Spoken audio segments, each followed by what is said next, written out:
what's worse, the wait or the waiting room? Your neck, sir, becomes a cruel taunt to you. Recycled air, the smell of sleep and disinfectant. Your pod is a 3-man Columbia House Party episode. Jake, what's up? I like that one. That was really good. Bad. No, that was great. That was a hard one. The degree of difficulty on that one through the roof. That was a good one. I like how you brought in like teasing a guest, and that was very clever. Some weeks I got it. Some weeks I don't. You've got this down, and I still don't know what episode this is. How you doing, man? Other than never knowing what episode it is. I'm good. I just ate a giant bowl of ramen, so I'm feeling full and energized and ready to go. Which direction did we go with the ramen? We talking spicy ramen? We talking black garlic ramen? Yes, but actually, I tried. It was a tan men, which I've never had before. Which I guess was more of like a. It wasn't really. It was like a closer to a curry, I guess, but had like soupy tendency. But it was very good. I enjoyed it immensely. Tan men. I'm looking out at the beach right now. I see some of those. So there you go. Oh, that's right. Yeah, I'm recording from a secret location. I love it. Looking out at Lake Erie right now, drinking a beer. It's nice. That sounds like a really nice day. Got to go run by the water today. Put my feet in the lake. Listen to today's album, which is a top tier Stare at the Lake album. Yep. Which, I mean, they all are. They're all top tier. Every album's a Stare at the Lake album if you have a certain personality type, but this one's right up there. We could have called this show Stare at the Lake Party, I think, and miss nothing. All right. We are going to bring on a fellow lake starer in a little bit. If you were listening to this is episode 38 of Columbia House Party. Thank you for continuing, or welcome if you're new. If you are so inclined, patreon.com/Columbia House Party to support us there. Access to the Discord chat where there's always a lot of good music being shared and music stories and things like that. Failing that, please rate, subscribe, all that good stuff. Jake, who do you got for us? So today we're talking about a band that I would say are very popular for reasons that I don't necessarily understand, which has nothing to do with their talent or ability.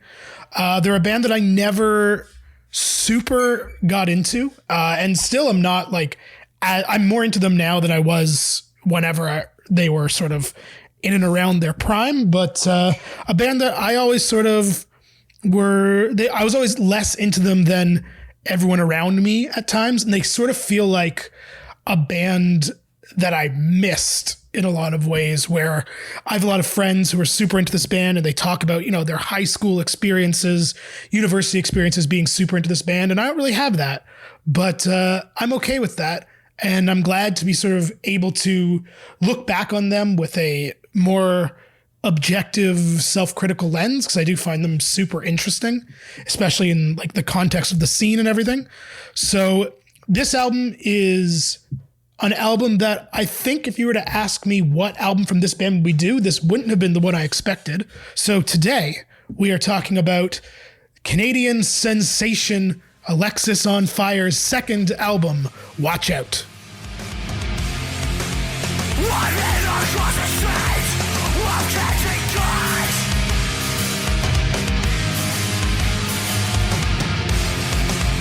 So why do I feel with this is a violation. What I forgot, what it was like before we tried to play. So this is what they call another endless night. So tired of believing if this is wrong or right. I think this causes loss. I wish that I could sleep. I feel like some kind of shadow, another slave to the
And to help us talk about one of Canada's preeminent punk bands, or however you want to classify them, we bring in one of Canada's preeminent music voices, lead guitarist for our new indie band Skip This Wizard, Sam Sutherland. Sam, what's up, man? Well, I'm glad that you took an opportunity early in the pod to promote Skip This Wizard. I don't think we should explain that any further, but there's a wizard in all of us. So there's some irony in the sort of implication that you should skip it. In fact, do not skip the wizard. But it's a little bit of a play on your notion of magic. So happy to be here. Happy to talk about Staring at Lakes. Happy to talk about maybe not the right Alexis on Fire record, which we will, I'm sure, get into. I didn't mean it in a bad way. I was just surprised. Yeah, here's the thing with co-hosting a podcast with Jake and bringing guests on is Jake has the contrary opinion on a lot of things, and it's I would have picked a different album from this band comes up fairly often. So don't feel too badly about it. I didn't mean it like that. I just was surprised. I'm just surprised that someone who has taste as good as Sam likes the bad Alexis on Fire album. I'm not saying Goldsbie. it's bad. That's what I heard. This is a pile-on, and I don't have time for this. You invite me into your home, and then you insult me. I should consider leaving, but I won't because I'm desperate for attention and human contact during coronavirus. Why don't you guys do the show then? Yeah, this will have to do. So if anyone doesn't know Sam, you can give him a follow at Sam Sutherland on Twitter, but all the vowels are taken out of Sutherland. His Twitter but and not Instagram's Sam. Who knows why I did that? Yeah. No, I just mean like it's Sam, S-A-M, and then it's Sutherland. It's illogical, but I don't know. All those bands were really big at the time. Yeah, it's fine. You're easy enough to find. But we'll also include the relevant links in the write-up of this podcast. You might know Sam from Junior Battles. This exists. He's an executive producer at Universal Music Canada. But you probably know him best if you listen to this podcast as the co-host of what I guess could be considered our cousin podcast, since Jake and I have both made appearances in the past. Blink 155, where Sam goes through every Blink 182 song with a co-host and with guests. It's a really fun podcast. Go back and listen to the episodes Jake and I were on. I did Roller Coaster. Jake, did you do Princess Leia? Yeah, I did A New Hope. Right. That's what it's called, not Princess Leia. I mean, I feel like it's the only one. Yeah, it's the one. Yeah, no one would wonder what you were talking about. But I forgot the episode you were on, Blake, because obviously the impetus for having you on was to talk about the Raptors championship run. So in addition to Blink 155, you guys also did this awesome thing, raised $5,000 for Black Lives Matter charities by having a bunch of listeners and artists you're friends with cover Hinder's Lips of an Angel through like a Blink 182-ish lens. It was fucking hilarious, man. Like, insane. I can't say I listened to every one of those songs, but I listened to more of them than I would have thought. Shout out to Hinder. Yeah, it turns out Hinder rocks. We started doing these Saturday night quarantine live streams basically like the first weekend that we all got stuck inside. And it was just sort of us watching various kind of pop punk documentaries that exist on YouTube, which means they're absolutely the trashiest films imaginable. And at some point, there were these like little rituals that emerged, and one of them was listening to the song Lips of an Angel by Hinder. And then one weekend, a couple people that watched the stream just covered it at random. And then the next weekend, there was community spread. Or I guess, the people who listen to Blink 155, it's the nation. And so it was like nation spread. And so we ended up at one point on one Saturday, we had 20 plus Hinder covers. And some of these were like upwards of 25 minutes, I think was the longest cover. And that was like this weird power electronics cover, I think, but like, neoclassical ska, like, New York kind of esoteric hardcore beatdown shit. I mean, it was everything at once. And yeah, we managed to raise, in the end, between the live stream and then we put the comp up on Bandcamp, we're over $7,000 right now to Black Lives Matter Toronto from a Blink 182 podcast and covers of Lips of an Angel by Hinder, which I think is something to be proud of, to be able to turn dumb shit into good shit. Yeah, I can't wait. That's how we're going to measure ourselves is once we're big enough to turn this dumb shit into, we sold some t-shirts for Kids Help Phone and donated a couple $100, but not 7,000 for BLM Toronto. So that's great. Also, just as a heads up to everyone, we know that the art on this episode and the title both say Alexis on Fire. Strap in, because the next 45 minutes are about Hinder's Lips of an Angel. This is just the energy that I bring to every interview that I do now. Before we get too deep into the album itself, Sam, why this one? You gave us a couple options of albums you'd want to do when you came on. Why Watch Out from Alexis on Fire?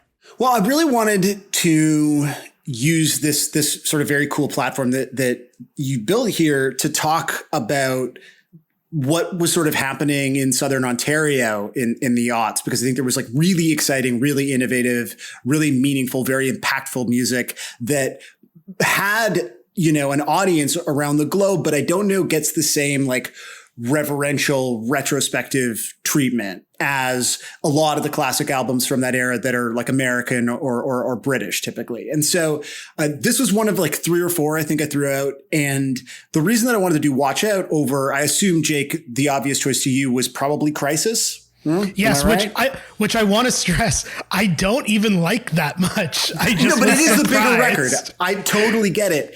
To me, this was the record that proved that the fluky success of the first album was not in fact a fluke at all. But it was so bizarre to have this screamo band, like Orchid style, like Seisha, Page 99, City of Caterpillar, full on underground sounding screamo band, be as gargantuan as they were with Pulmonary Archery. And so what happened with Watch Out to me, and I think really for like a lot of their audience, was that they sort of cemented where they were and built on it. And so while Crisis, and this could be anywhere in the world, or maybe the like full on gigantic singles, this is the record for me that established sort of who this band really was and cemented that they were in Southern Ontario, kind of the pace car. And so it, as a result, to me, is the most interesting of the records, even though it's also not even my personal favorite. I'm glad you brought up the sort of oddness in how successful this band became despite their sound, because that is, I know we'll get into it in a bit, but that is sort of my thesis statement for today. I suppose my thesis question, I should say, for today. So I'm glad you're coming at it from a similar place.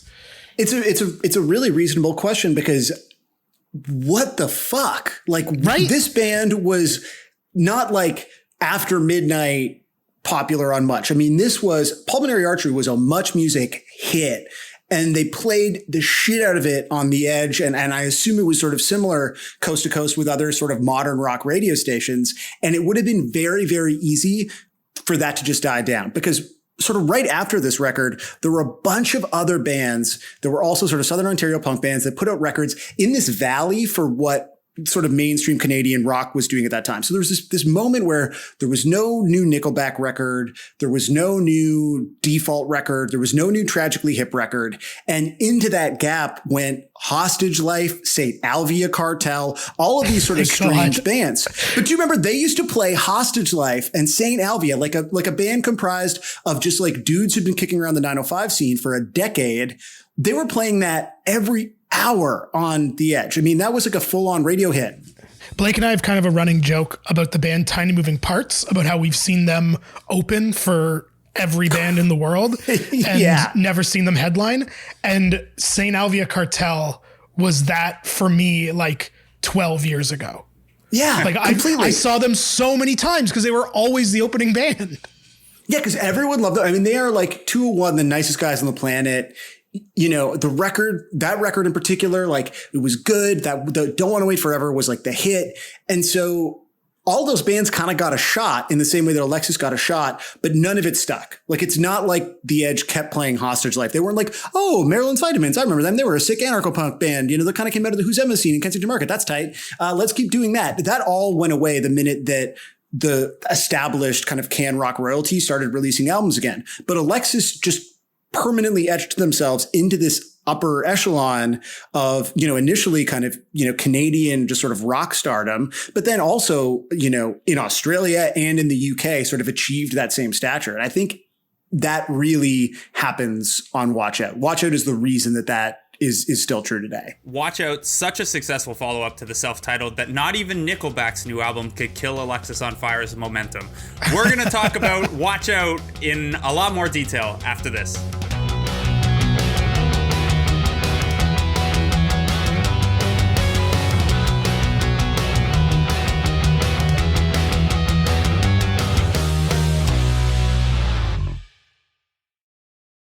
brief little history of Alexisonfire before Watch Out. They were formed in late 2001 in the aftermath of a 3-band breakup. George Pettit, the vocalist, played in a metal band called Condemning Salem. Dallas Green was singing and playing guitar in Helicon Blue, or Helison Blue, unsure. Wade McNeil and Chris Seal were playing in a punk band called Plan 9. And when these bands broke up, they all kind of came together to form Alexisonfire. Wade McNeil, in a 2010 iTunes Originals interview, said that George was a little hesitant to be the singer, as he said, "I don't know how to sing." And Wade replied to him, "You don't have to," which I think says a lot about how this band was formed and sounds. They recruited drummer Jesse Ingelovich and formed the band. They were named after Alexis Fire, the world's only lactating contortionist stripper. She actually threatened to sue the band when she found out they were using her website name as the band name, but the moniker was not registered or copyrighted, so the suit just kind of died down. Their first release. All right. Yep. Their first release was in 2002. It was called the Math Sheet Demos EP because it was wrapped in their drummer's math homework. Wade McNeil told in the 2013 box set they released in an interview, Wade said, "Everything we did in those days was really sped up. Like we wanted to book those first shows immediately. We wanted to get in the studio right away," which they did, and reviewed their aforementioned self-titled LP in 2002. In Exclaim's review, it was noted that the band is deserving of all the praise they have received in the underground scene and that they may just be able to save Canadian hardcore, which I guess they kind of did in a way. Yeah. For me, it was more about the fact that they got successful. It was like, we've talked with some of the more like pop punkier bands, how like, you know, like music for me with my friends in high school was like, I had my own music thing going on. And then Alexisonfire got so big that it was like, fuck you, you have to listen to what I'm listening to now. They're everywhere. Right. Wade McNeil told Exclaim in 2019 that early 2000s Screamo really connected with me. From an art and lyrical standpoint, it was pushing things a little bit more. George Pettit said that his music stemmed from growing up in the Southern Ontario region. He told NiagaraThisWeek.com in 2010 that he hung out and mostly got his music taste in Hamilton and St. Catharines. Said both cities had really vibrant music communities. "I never really went to large concerts as a kid." And Wade told Exclaim that, "I nod at George because he was the guy in the leather jacket with the dead Kennedys patch. There wasn't a lot of weirdos in the small town we grew up in." And I know, Sam, I'm not sure where you're from, but Blake, I know you're a small town Southern Ontario guy. So this seems like it lines up with sort of how these things form and people connect there. Yeah, I mean, I wasn't in a band, but it sure lines up with, you know, at least like, you know, the shows that I was going to in Kitchener and Guelph around the time. It's like every band that was like played up to headliner status. It's like, oh, maybe this can be the path for them. So, you know, I never saw Alexisonfire in any of those venues, but like that was kind of what everyone, you know, that was like your ideal everything breaks right scenario. Right. What about for you, Sam? I mean, I'm from Etobicoke, and I will tell anyone who will listen that technically it's part of Toronto, and that we had 4 subway stops, especially, you know, friends of mine who are like, "You're from Mississauga," and I'm like, no. My 416 phone number. And I took a bus from Kipling Station. So that sounds awfully like Toronto to me. But, you know, I mean, I think there's a universality to that experience of, you know, looking for someone who potentially shares your interests. And it also feels like this very like romantic and outdated notion at this point now, because I think kids, to their benefit, are able to sort of find their group and sort of people who like the same things as they do much more easily on the internet. Whereas then it was like you had to get someone to drive you to a show to eyeball someone who had a patch of a band that you liked. And then like the 7th time you saw them, come up with the courage, not through drinking, because you didn't drink at that time, to like strike up a conversation with them. I mean, it's very, I think, unique kind of to our generation, to the experience of sort of being into these, you know, more niche subcultures. I sort of had that experience, but I grew up downtown. So like you did see the same people. You grew up in real Toronto. Say what you mean, Yeah, Jake. it's true. I did grow up in real Toronto. But okay, I can hear the attitude. You're saying that Etobicoke's not Toronto. That's fine. I don't mind. I mean, it's not. It was just turned into Toronto because of fucking Mel Lastman. It's true. Yeah. Mike Harris, amalgamation. God bless it.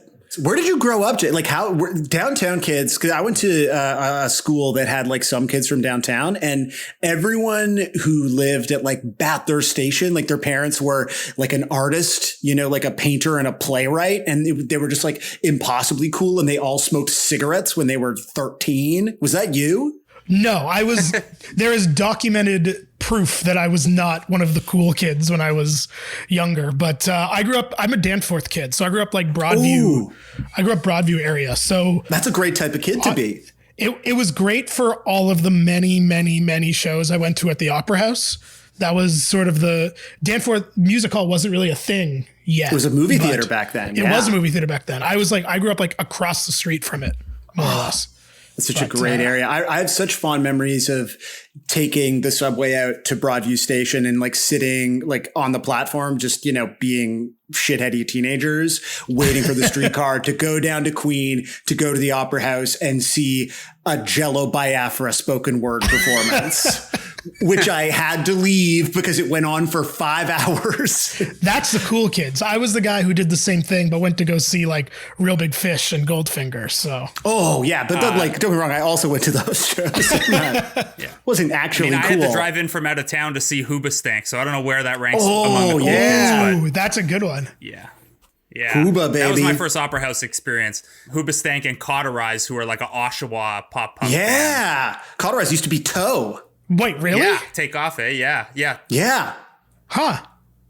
I don't think I knew that. But Cauterize is another one of those bands that seemed poised to kind of do something bigger. I can't remember who put out their one, the almost big record. Were they on Victory, or am I totally mixing things up in my head? That album was released by Wind Up. That was it, right? It was the same label as Finger 11. And it was like, oh, maybe big things are going to happen for this band.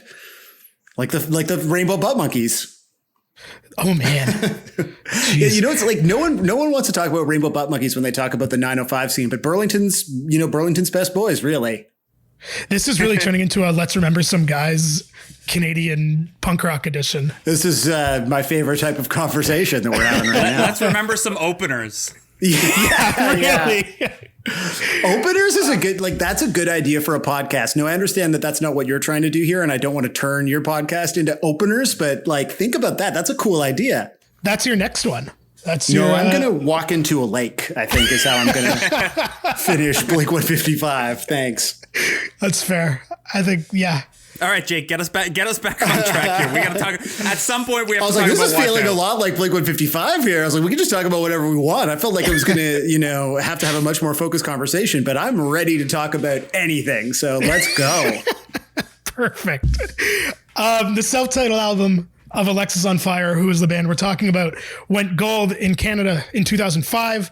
This was on the back of, as we were talking about earlier, specifically Pulmonary Archery, but also Counterparts and Name Them, and Water Wings drew significant airplay on Much Music. Water Wings was how I became aware of this band, because that video is so fucking weird.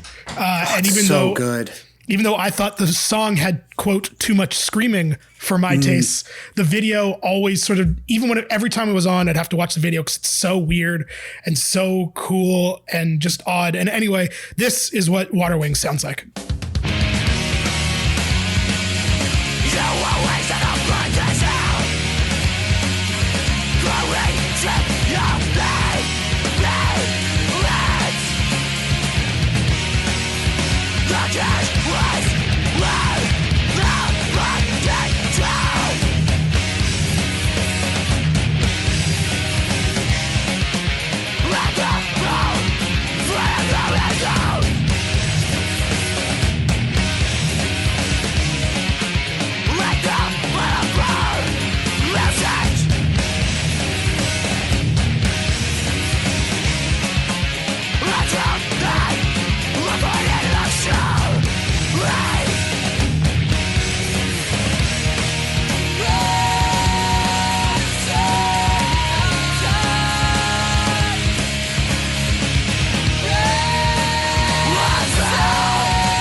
Wade McNeil told Exclaim that the idea of us making a music video seemed hilarious. Like, why would a band do such a thing? Especially a band that sounds like us, but I'm glad we did.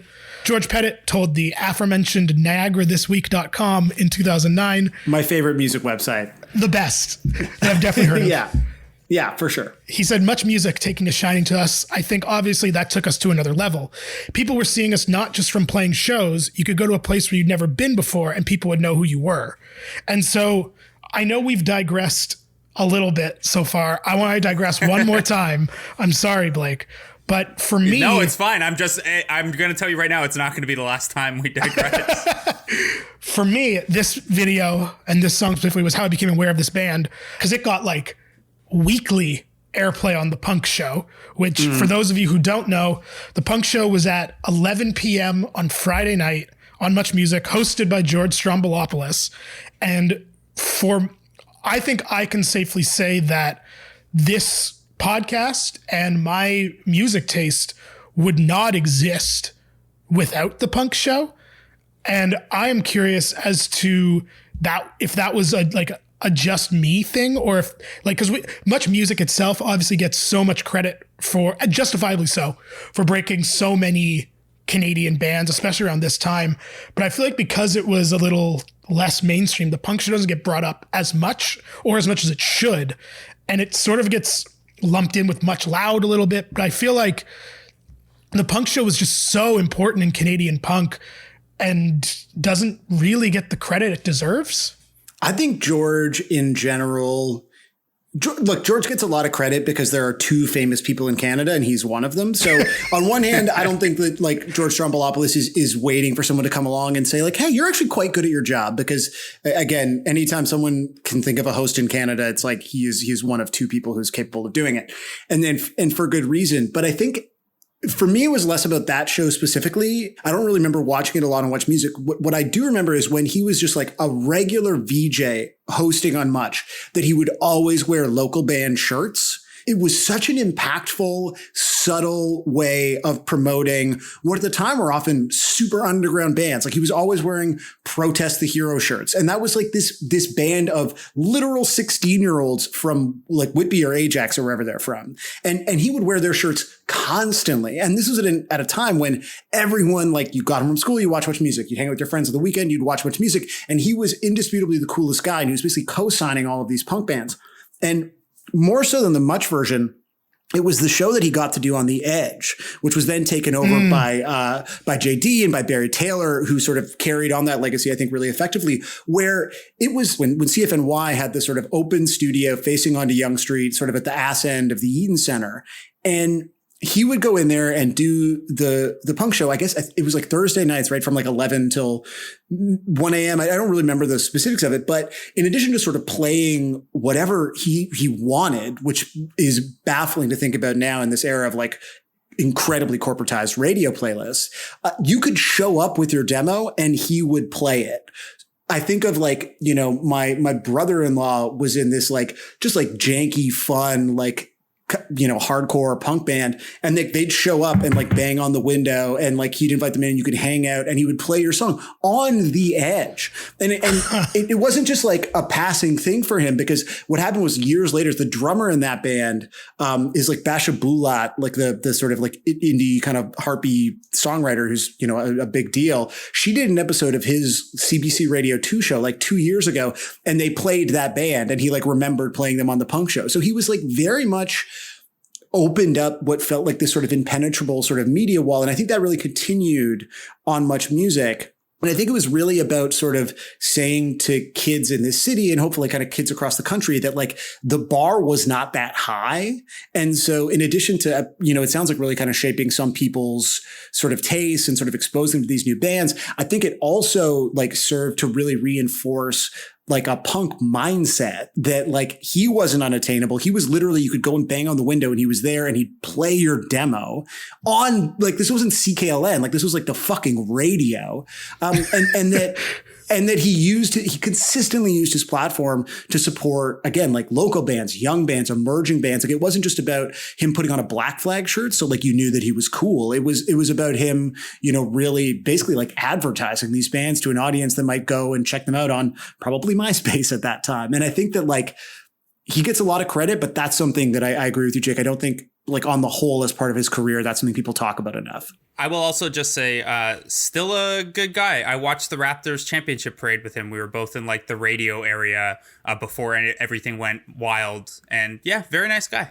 Yeah, I've never heard a bad word about him, really. Consummate good dude, and not like so many CBC personality types are like truly vacuous talking heads. Like anytime I've had to work with not anytime, there are notable exceptions, but like a lot of CBC personalities are only good if they have 10 people doing the researching and the writing for them. That guy like absolutely knows his shit. He's not pretending. He cares deeply about the music that he talks about. And it's honestly like refreshing the more you get to know how many other people like don't really treat their jobs that way and don't have that passion.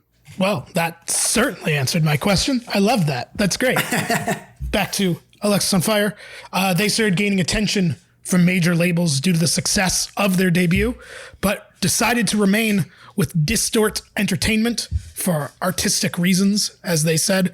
They went in to record Watch Out, which was recorded with Julius Buddy, who also has produced bands like Protest the Hero and also does a lot of City and Colors stuff.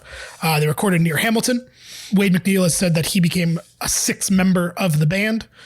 George Pettit told Exclaim that in the recording of Watch Out, they were a little unsure about whether or not he would stay in the band. This sort of gives me shades of Fucked Up like 9 years ago. Pettit said, there was a time when my presence was a bit of a question mark whether I was going to continue to be in the band due to the production and the songs of Watch Out scaling back his screaming and upping Dallas Green's contributions. This album lyrically is kind of all over the place. There's songs about the girl Linda Blair played in The Exorcist, songs about go-karting, there are songs about cocaine, and there are multiple songs inspired by short stories by Kurt Vonnegut.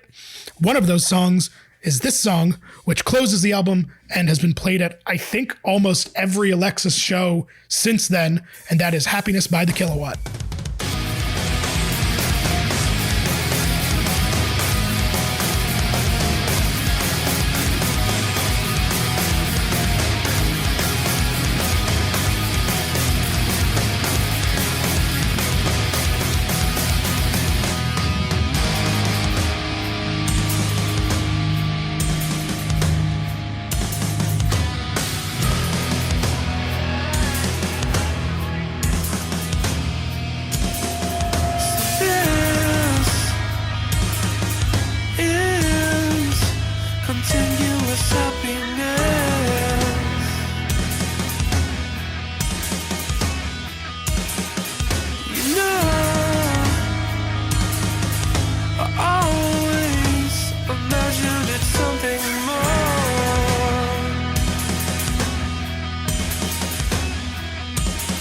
With the right drapes, the right paints, the right frames, this could really work.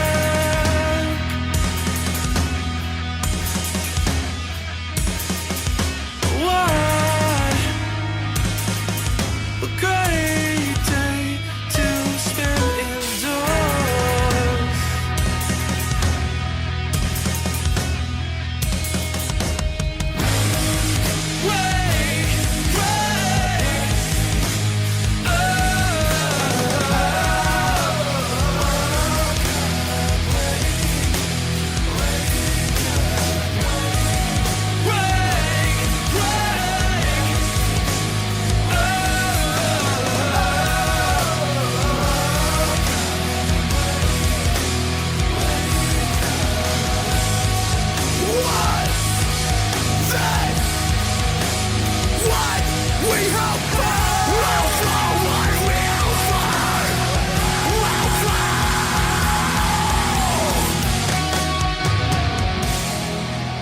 By the way, the Vonnegut short story is the Ufio question.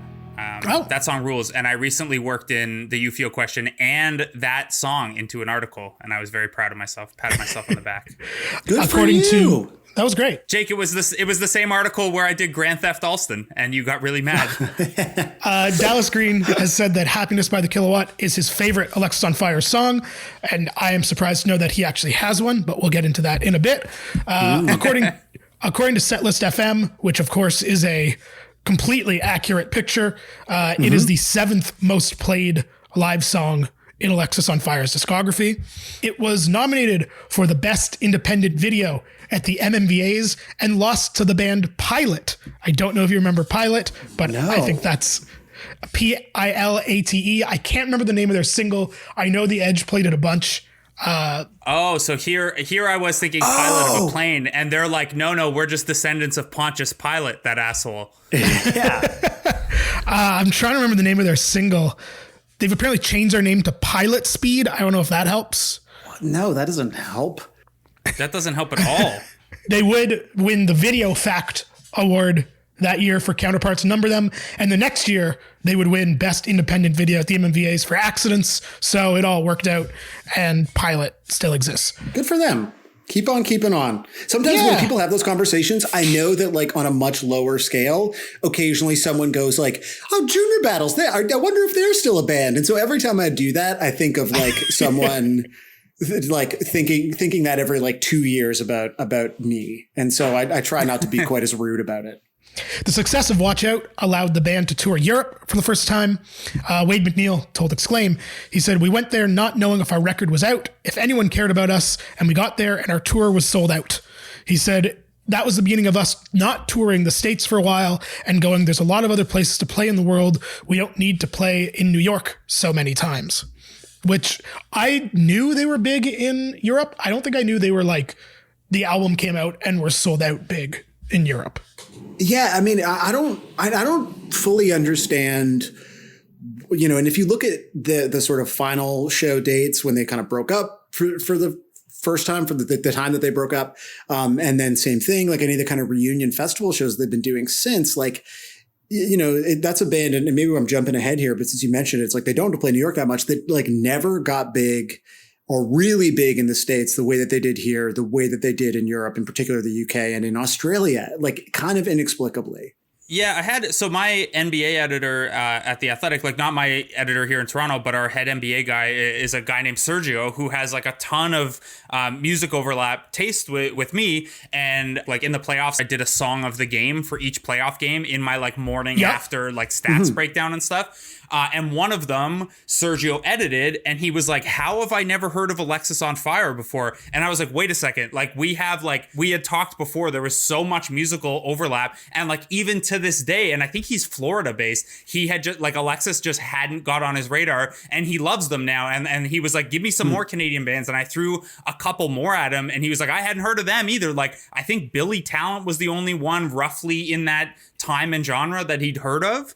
So for whatever reason, it just like, at least in that part of the US, or with, you know, the timing, Sergio's roughly my age. So, you know, around the time that they were getting huge here, it just didn't connect there for whatever reason. I think a thing I've realized in my life is that not for like obviously major acts, like not for something like Alanis, but for bands that are sort of in the Alexis sphere, I have no idea about their success or lack thereof outside of Canada. Like I feel like such a bubble with bands like that are huge here, and then you go. Yeah, I mean like Bare Naked Ladies are another example where until Yitzbin, they were like nothing in the US, and then it was like, oh, now you're going to be on every soundtrack because you've got Yitzbin. But like, yeah, they were like one of the biggest bands in Canada, and no one knew who they were. You know, I think something you said earlier, you know, Jake, when you were outlining sort of what are the songs about on this record, though, to me really speaks to why this band kind of struggled a little bit in the States, which is, and this is a way of complimenting my own tastes or like our tastes or the tastes of Canadians generally, but I just kind of think they were too good and too smart. I remember seeing this band play Warped Tour, you know, at one point when I was writing for Exclaim, I was down on a junket like in California. And so we did like a couple of dates, and Alexis was playing those shows, and they were playing like the tiny bullshit stage for no one. And this was in an era probably around Crisis where they were fucking massive here. And if you look at the bands that they got sort of paired with, that they would tour with, that they would sort of get, recommended, if you like, kind of comparisons to, were all bands that sang almost exclusively about relationships. And it was guys singing about girls. Sometimes it was violent, but it was very much focused on sort of romance and heartbreak. And it was sort of I, me, you kind of centered. And here was a band that was like, y'all like oblique references to Macbeth and also Screamo. So who is this for? And as a result, I think they got shut out of a lot of big American coverage. I remember having a conversation with Wade at one point, maybe around Old Crow's Young Cardinals, and we were talking about sort of alternative press, which was really like the de facto kind of Bible of that scene at that time. I mean, it had tremendous amount of power for many, many years. And Alexis got absolutely no love from that magazine. I think the only person that wrote about Alexis for AP was me, and it was on the Dog's Blood EP, and I gave it like a middling kind of review. And so how it's were your they fault. supposed to? I did it. Like, how were they supposed to kind of compete? I didn't really, I sort of shat on the artwork for it, which is stupid because it's Paul Jackson and his art is great. But like, how does this band compete with A Day to Remember or like Parkway Drive or any one of these fucking bands that are doing kind of like a similar thing, but if in my opinion, musically really dumbed down, and then like lyrically just like so much more directly articulating the kind of concerns of what they perceive their audience to be? Yeah, and I think that's probably why they only did Warped Tour the one time. 2006 was the only time they did. And obviously, in retrospect, there are a lot of reasons to have not done Warped Tour a bunch of times. But, that's probably why. Like, what were short of the, maybe they could have done the Barry dates and it would have been awesome. But short of that, what if they were still playing small stages at Warped Tour in the US states? Like, what's the point? We're going to talk more about Watch Out. We got to take a break. We'll be back after this.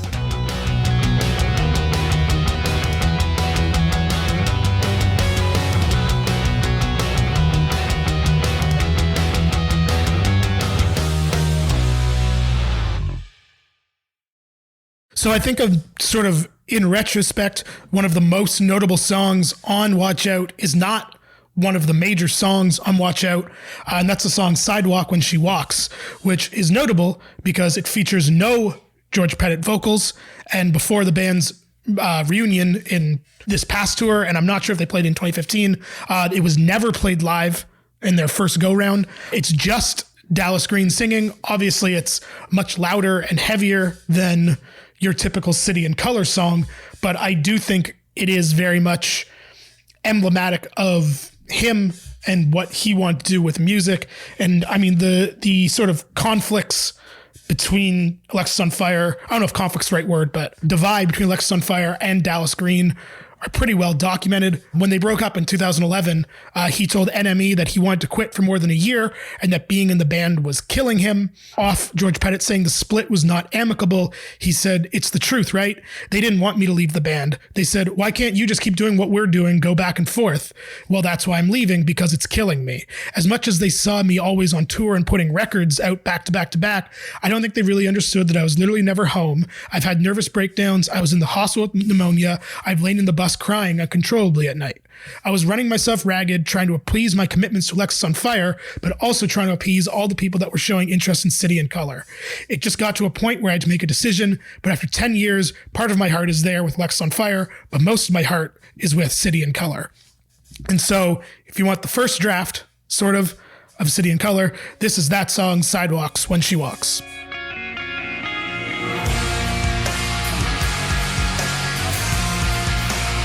Just to kill you looks alright. I am drunk with lust tonight. Your wounds are opening wide, and they might be just my size.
So right after the release of Watch Out, Dallas Green would release the Death of Me EP, which is his first recordings as City and Color. And it's sort of, I mean, City and Color are a whole other episode in and of themselves. Clever name, though. They're pretty big now also. Yeah. But also, like, I've seen, they headlined like Riot Fest in Toronto now. Like they also became extraordinarily successful. That one's so wild to me, and I love it. Like, you know, all of these guys. I mean, again, it's like I said, it's about every band so far, but like truly like the kindest people that like some of the kindest people I've ever had an opportunity to like interact with, like writing about bands, you know, interviewing bands, like just like Dallas, like all of them is like so kind. But I remember like, and this is sort of an example of that, when he just had like a CDR of the solo stuff, and it was just Dallas Green. There was no solo like name for it yet, no clever solo name for it. I have like a burned CDR of someone else's CDR that I found when I was cleaning. It's like Dallas Green solo record or solo songs or whatever. But I had a band in like high school, and I got Dallas's like Hotmail address. And this was at a point where they were playing, you know, I think they were probably playing the Opera House, like as Alexis sort of tier, and emailed him and was like, hey, I have this like sort of like acoustic, in retrospect, very dashboardy kind of band. We're doing our CD release at the Cathedral. The Pettit Project played for like another sort of classic 905 throwback. And I was like, hey, do you want to play? I can't really pay you, but I'll like give you a couple of bucks from the door. And he was like, sure. And he came out and played for like 30 people, no mic, because like, I don't know if you guys remember the layout of the Cathedral. It's basically just like a big black room, but his voice is so fucking powerful that it just like, the mic was like 2 feet and he was just singing and playing acoustic. Came with a couple of friends, was super nice. I don't think I paid him in the end because he had to like leave early to like get home to St. Catharines. Probably didn't need to watch the Pettit Project, and was just like, we weren't friends at that point, but he was just like so like kind and giving and sort of also I think excited to play those songs live. But it's obvious that that's where like a huge amount of his passion even was at that time, and obviously continues to be. He will always have a place in my heart for a similar act of kindness. So he's a huge Raptors fan. And like he flew back after a show in London to like catch one of the marquee playoff games. And then they did those 2 shows at Molson Amphitheater where like the Raptor was on stage. The Raptor came out. Yeah, I was at one of those. Yeah. So I couldn't make it, but they released that like their logo mashed up with the Raptors logo. Yes, and he like managed to get one. He like put aside one of those shirts to get to me, and I've never met him. Oh, that's so like, nice. I don't know him at all, but like someone called in a favor and was like, Blake can't make it because of the Raptors stuff, and yeah.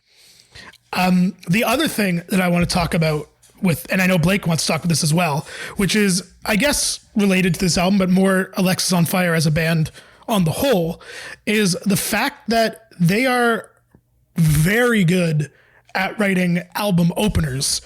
Throughout their 4 albums, you have 44 Caliber Love Letter, you have Accidents, you have Drunks, Lovers, Sinners, and Saints, and you have the best one, which is Old Crows. I also think that we sort of talked about earlier the sort of very, not subtle, but definitely a bit of a shift in sound from the self-titled to Watch Out, and the more of the interplay between George and Dallas and how this song really sets the tone for that. That also seems to be on purpose. The band said that most of the songs on their debut were first drafts, whereas Watched Out was rewritten and honed on the road. They told TruePunk.com, this isn't taking away from our self-titled, which we love. We were all just in a better place and it worked out.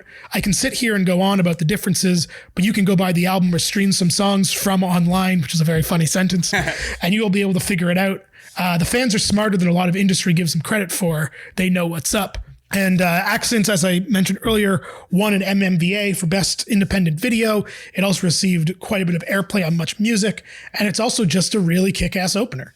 Yeah, it sure is. And they, like, in general, I would say, like, if I were talking on average or like painting with a broad brush, like I like a snappier opener, and these aren't that, but they do such a good job of like mood setting and getting you ready for Alexisonfire albums that, like, I don't know, these like slower kind of rolling builds on the openers. I don't know. I've always thought, we talked about this on a bonus episode too, where like we got asked what our like walk-up music would be for baseball. And I was like, man, it sucks that you only get 10 seconds. Cause like I could pick like half a dozen Alexis songs that like the first 30 seconds would be an amazing build up, but you only get like 8 to 10 seconds when you're coming up to the plate. So it doesn't work out as well. I think you're right though. Like I remember, I mean, I've told the story a lot of times. I just think like, interpersonally, but like I said, the idea that there were such expectations for what would happen after that first album, and the way that as you described it, like the first album is like very much the way every kid writes punk songs, which is like riff, riff, riff, part, like not really considering the notion of a song as a complete entity.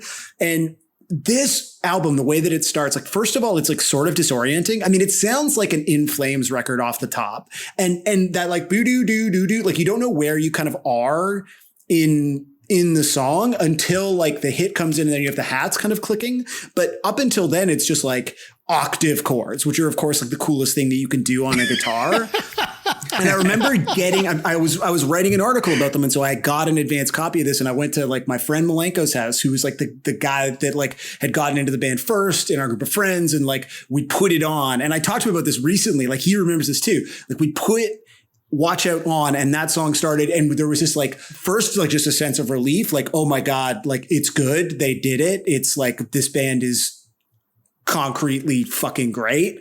But also just this idea of like, this is like, for a time, if you were to ask me, like the greatest album opener ever. And like, maybe I've tempered that opinion, but still, like, I think of those Amp shows. Like I think of seeing them at the Danforth the year before that. And like, when this song, it's not my favorite Alexis song, but like when those octave chords start, the like dueling harmonized, I have goosebumps talking about it right now. Like when that happens live and the fucking hit comes in, you're just like, rock and roll is amazing. Like it's so great.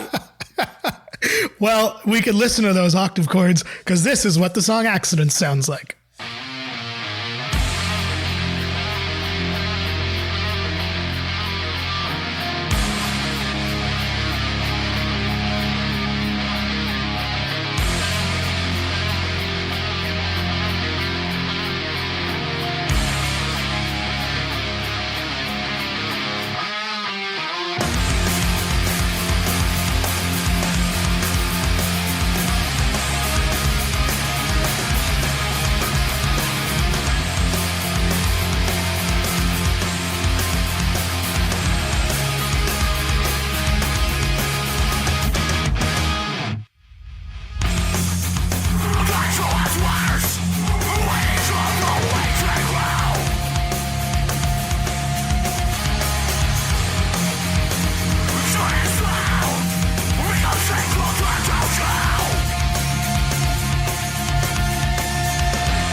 Watch Out was released on June 8th, 2004. It debuted at number 6 on the Canadian Albums Chart. It would eventually go platinum in Canada.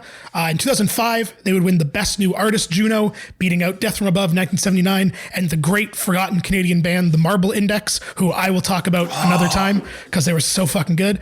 Jesse Ingelovich would leave the band in 2005 to spend more time with his family. He was replaced by Jordan Hastings, who was in Jersey, which I didn't know. Generation Genocide is a dope song. Stand up for Jersey. It was pretty well received commercially. It got a 3.5 from AllMusic, a 7.2 from IGN when they reviewed music, I guess, and a 9 out of 10 from Punk News. It went gold in 2 weeks in Canada. In 2006, they released Crisis, which is also platinum in Canada, an album we will probably talk about another time on this show. That was voted the 50th best Canadian album of the 21st century by Kerrang, and we could go on for a long time about it, and we probably will one day. In 2009, they put out my favorite Alexis on Fire album, Old Crow's Young Cardinals. the Dog's Blood EP that Sam gave a middling review to in Just the 2010. Just the art. In 2010, as we said, Dallas Green told the band he was leaving and they would officially break up in 2011. They reunited in 2015, playing several festivals, including Reading and Leeds, and then finished their tour headlining Riot Fest in Toronto, I believe the final Riot Fest in Toronto, at which Wade MacNeil announced on stage that the band had officially reunited. And then in 2019, they released Familiar Drugs, their first new song in 9 years, and they have since released the songs Complicit and Season of the Flood. And that pretty much brings us up to date on Alexis on Fire. Two other things there's one other thing to mention. Wade MacNeil also scores Dark Side of the Ring, Vice's wrestling documentary series. And he does a phenomenal job of that. And you can check out the soundtrack for that show. The show's worthwhile too, but it's also very cool that Wade, who I guess is a wrestling fan, has scored that show. So that's what he's up to. That is very cool. Wade seems like a very cool dude. Coolest voice in the world too. Yeah, they all seem. Sam Sutherland himself said they're good dudes. That's true. I'm here to say, while we were talking, I literally, Josiah Hughes, the co-host of Blink-155, messaged me with a sort of scathing, hateful tweet from George Pettit about our podcast. So yeah, they are good dudes and continue to roast me on the internet, which I appreciate. Well, we can re-record this whole podcast if you want and talk about how Dallas is the only good singer in the band if you'd like. Just turns into the Fuck George Pettit show. Yeah, exactly. Let's do it. I would like to sort of take back all of my earlier opinions, please. Talentless hack. No, I'm sorry. All right. So Jake, you wanted, I know we talked about it a little bit earlier on, but you wanted to bring this back to Alexis on Fire's success and kind of the unique challenges and opportunity of being like a big Canadian, non-big American band, right? Well, I think from my perspective, as someone who was never really that into them and likes them significantly more today than I did when I think pretty much everyone else I know, including you guys, got into this band. Like they've never made any sense to me. Like I was at one of those amphitheater shows last year as well. And it was like it was sold out and it was packed. And like they headlined festivals here and they play Reading and Leeds. And when I was researching this yesterday, I was trying to think of, I guess maybe not in the US so much, but in Canada and in Europe, I was trying to think of another band that sounds anything like this that has that success. Like it's just so strange to me that a band that like their early stuff is like a stone's throw from like The Locust, and then their later stuff is just like heavy hardcore screamo, but sells like 15,000 tickets for a show.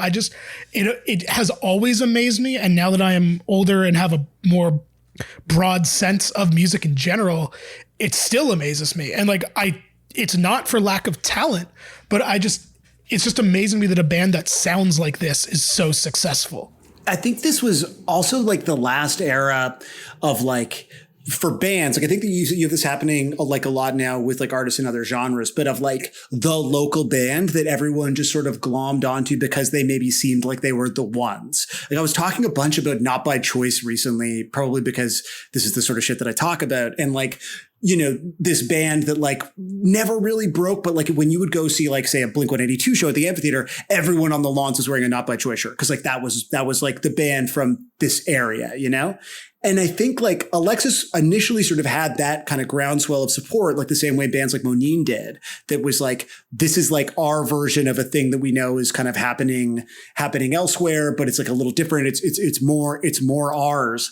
And maybe it's just, this is what happens when a really good band, kind of regardless of how difficult the music is that they make or how sort of like seemingly esoteric their sort of approach to making like big anthemic rock and roll is, that like, if you give them a shot and you put them in front of people enough, which is what happened with Pulmonary Archery and then with Water Wings, like people are eventually going to find the thing that they like in it. But I agree with you, like being at the amphitheater for those shows, how the fuck do I have this in common with this many people, you know? But in many ways, it's like no different than going to the amp to see like Slayer or Iron Maiden, right? It's just that like what they're doing sort of feels more contemporary and therefore more personal to us, having grown up with that sound. But in some ways, I agree with you. I find it sort of hard to explain.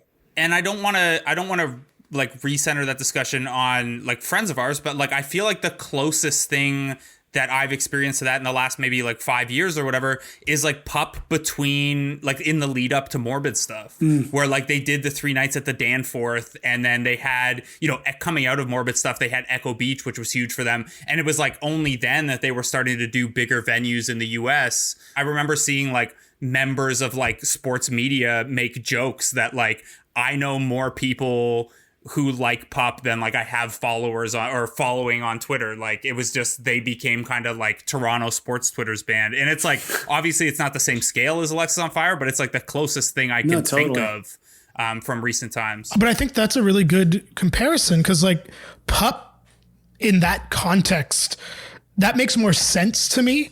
Not because of like their music, well, I guess because like their style, like to me, they're much more pop oriented and accessible, whereas Alexis is like fucking weird, man. Like for a band of that success, like it's weird. The difference is though, Alexis has good guitar work, which Pup doesn't have. So, well, Alexis doesn't play ska, so yeah. Tell Steve that we think ska's good, and we kind of thought Topanga was better. Ooh.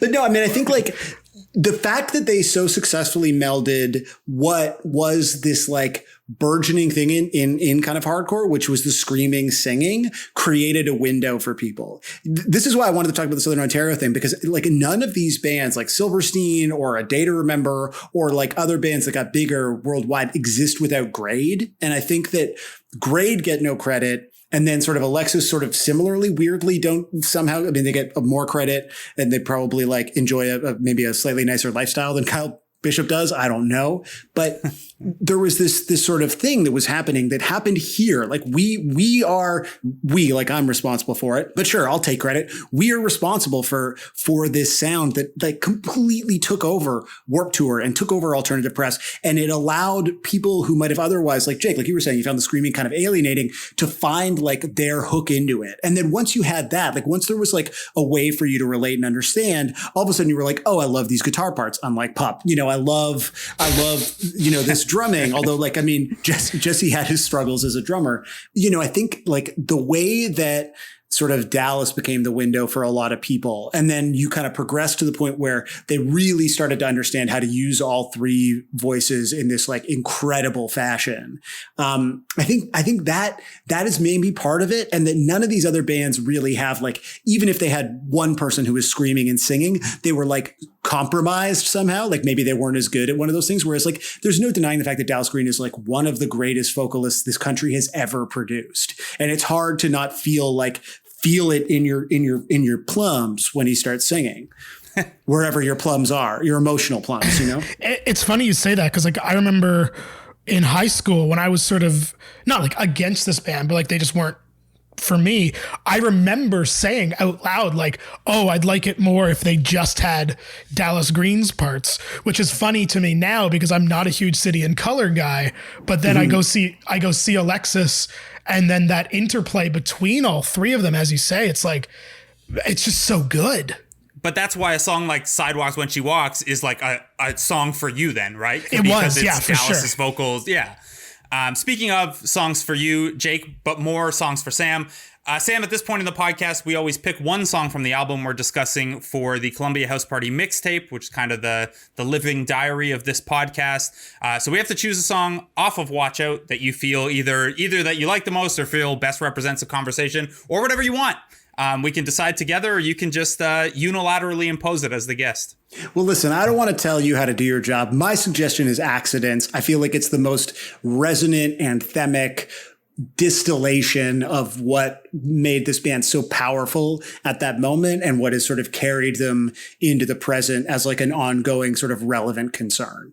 I would agree with you. It was when Jake and I DM a little bit before each of these episodes, and we take turns carrying the research load. And he was like, what do you want to talk about from Watch Out? I'm like, I'm sure whatever will be fine, except we have to talk about Accidents because it's such a great opener. So I'm with you, as long as Jake has no objections to Accidents going on the mixtape. No, I'm fine with that. And I have to say, this hour, 10-minute conversation, I think this is the first time on this show now, so 38 episodes, that I feel like I'm a bigger fan of the band we were talking about due to our conversation. And now I want to really go back and like revisit the whole discography, which I don't think has happened yet on this show. So I second Accidents, and I find that very interesting. Well, this is offensive to Third Eye Blind, Jake. I thought that episode I sold tried, you on man. Third Eye Blind. I tried. You know what? It turns out you might be on the right side of history on that one, Jake. I don't know if you've seen Stephen Jenkins' recent musings on the internet, but not great. No. Let's not get into it. It was something that we talked about on that episode, was like, he's like, by all accounts, such a like rampant asshole, and has like put his foot in his mouth a bunch, and a lot of industry people don't like him, but also like he had this history of like trolling Republicans in like really large ways. It's just like, man, maybe he wasn't doing that out of anything other than like he's kind of an edgelord. Yeah. All right. Before we go, thank you to all our Patreon subscribers. And if you are so inclined, patreon.com/Columbia House Party. Failing that, please rate, subscribe, all that good stuff. We also have to thank, of course, Sam Sutherland. You're welcome. Can follow at Sam Sutherland with only some vowels on Twitter. Check out the Blink 155 podcast and everything Sam and Josiah are doing with that. A lot of great stuff. And like this podcast, it's not like those Blink songs and Blink episodes aren't still there to go back to. My episode may be not as timely anymore, since we do talk about the Raptors in the midst of the NBA Finals. But I'm sure Jake's holds up I feel extremely like well. my episode might as well be a different show based on what it has become. Yeah, well, I mean, listen. they've gotten such bigger guests since you, right? Also true. No, you were both the shining lights. You were the jewels in our crowns in terms of friends of the pod, and I'm grateful to you both for giving us your time sort of previously, and thank you for letting me come on and yell about I think like one of the most important punk bands in this country's history. Yeah, man, and I think I like, obviously you were high on our list of people to bring on anyway, but I wanna have you back, and I wonder if we can do something around some of the more obscure Toronto punk acts that we talked about, just to kind of like revisit this conversation and talk about like a Moaning or something like that. But we'll figure that out. Just an episode about the Big Bop. Just bands that played there. Be still my beating heart. I would love to anytime. Hey,